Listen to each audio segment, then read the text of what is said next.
चंद्रपूर जिल्ह्यात खेडोपाडी बरीच प्राचीन अवशेष विखुरलेल्या परिस्थितीत ऊन वारा पाऊस खात पडलेले आहेत. तर अज्ञानी लोक त्या अवशेषांच्या घर बांधकामाकरिता उपयोग करतात असे आढळून आलेले आहेत.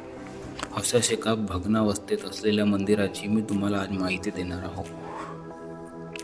चंद्रपूरपासून भद्रावती म्हणजेच भांदककडे जाणाऱ्या उत्तर मार्गावर साधारणतः 18 ते 19 किमी अंतरावर घोडपेठ नावाचे गाव रस्त्यालगत आहे.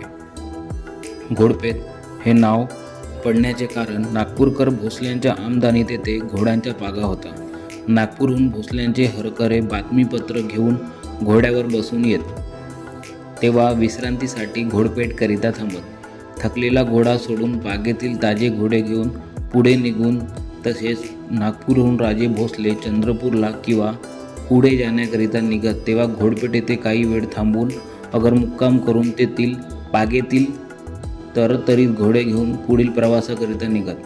थकलेले घोडे तेथे सोडून देत असत. येथे घोड्यांच्या व्यवस्थेकरिता रिसालदार राहत असे म्हणतात. घोडपेठ गावात शिरण्याकरिता पूर्वेला एक रस्ता जातो.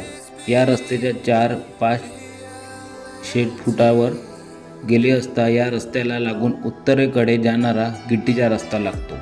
हा रस्ता घोट या खेड्याकडे जातो. रस्त्याची गिट्टी बऱ्याच ठिकाणी वर आलेली असल्याने जाण्यास थोडासा त्रास होईल. घोट हे गाव साधारणपणे 3 किलोमीटर अंतरावर आहे. हे गाव 300-350 लोकसंख्येचे असावे. गावाला लागून पश्चिमेकडे तलाव असून तलावाला लागून निंबाडा नावाचे गाव आहे. म्हणून या गावाला घोट निंबाडा जोड नावाने ओळखतात. घोट गावाच्या रस्त्यालगतच पूर्वेला प्राथमिक शाळा असून या समोरच सोमनाथाचे भग्नावस्थेत असलेले मंदिर आहे. मंदिर हेमांडपती स्वरूपाचे आढळून येते. या देवळाचा आकार साधारणपणे 70 फूट लांब व 60 फूट रुंद असावे. देऊळ पूर्वाभिमुख आहे. देवळाच्या समोर कोरीव 8 खांब असून त्यातील एक खांब तुटलेले आहे. पूर्वेकडे उभे राहून पश्चिमेकडे तोंड केले असता समोर 2 खांब व त्याचे मागात 6 खांब दिसतात. खांबाची म्हणजे पिल्लर उंची साधारणपणे 10 ते 12 फूट असावी. यातील 5 खांब कोरीव असून एक खांब अर्धवट फुटलेले आहे. या 6 खांबावर आडवे दक्षिणोत्तर 2 व 4 व 2 पूर्व पश्चिम तुळई आहे. यावर कोणतेही नक्षीकाम आढळून आलेले नाही. 3 खांब खाली आडवे पडलेले असून बरेच तुटलेल्या अवस्थेत आढळून येते.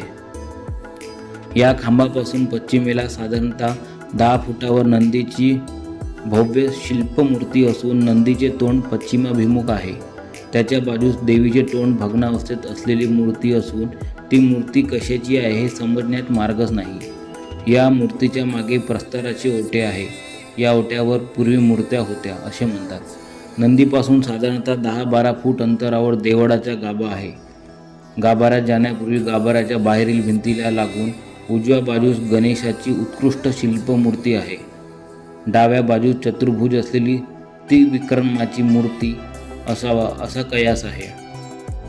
गाभाऱ्यात जाण्याकरिता 4 पायऱ्या असून खाली उतरावे लागते. गाभारा साधारणतः 16x16 असावा.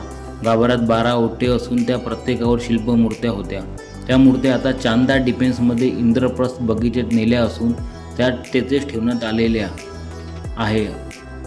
गाभाऱ्यामध्ये शिवपिंड असून ती भग्नावस्थेत आहे. शिवपिंडीच्या पश्चिम बाजूला ओट्यावर एक सुंदर मूर्ती आहे. साधारणतः तिची उंची 30-32 असावी.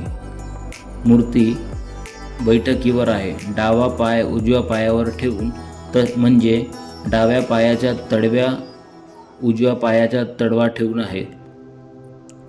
मूर्ती हात जोडून समोर पाहत आहे. मूर्तीच्या हाताला 2 बाजूबंद दिसतात. गळ्यात 3 पदरी माळा असून मूर्तीला मिशी व हनवटीला कोरीव दाढी आहे. दाढी साधारणतः 3-4 इंच लांब असावी.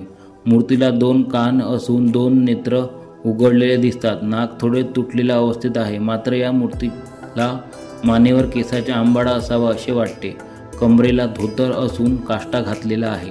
तसेच कमरेला कंबरपट्टी दिसते. दोन्ही हाताला धरून पाठीवरून उत्तरीय घेतलेले आहे.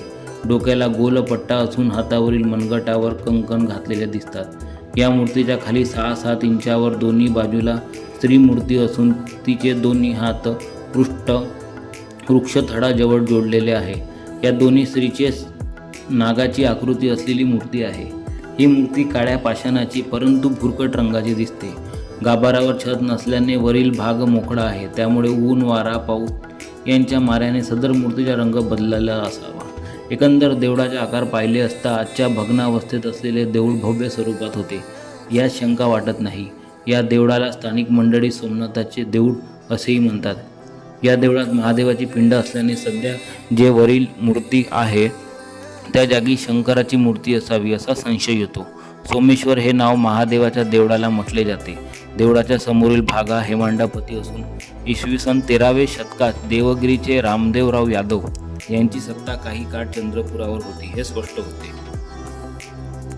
देवळाच्या गाभारा मात्र येथून नेलेल्या व चांदा डिफेन्समधील इंद्रप्रस्थ बगीचात पुराणवस्तू संग्रहालयात ठेवलेल्या मूर्तीच्या घडणीवरून 9 ते 11व्या शतकातील असाव्या असे वाटते.